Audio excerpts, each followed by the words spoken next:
V Ljubljani se je odprlo novo leglo skrajnih desničarjev, ki se borijo proti nacionalizaciji produkcijskih sredstev.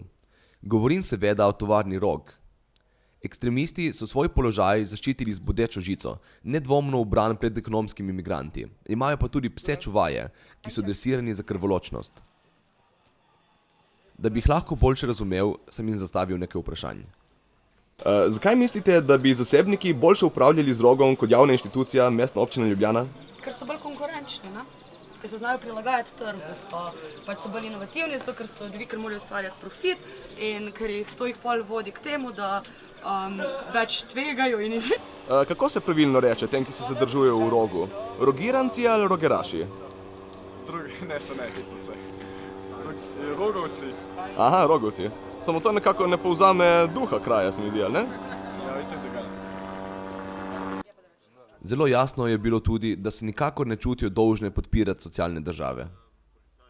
Kako odgovarjate na kritike nekaterih, da v Rogu se sme prodajati pivo brez računa, če bi oni to naredili na lastni parceni, pa bi bila frka?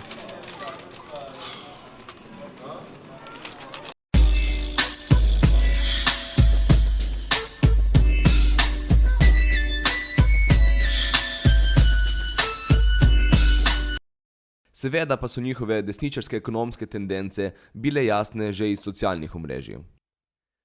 Iz Roga Marko Žerjal.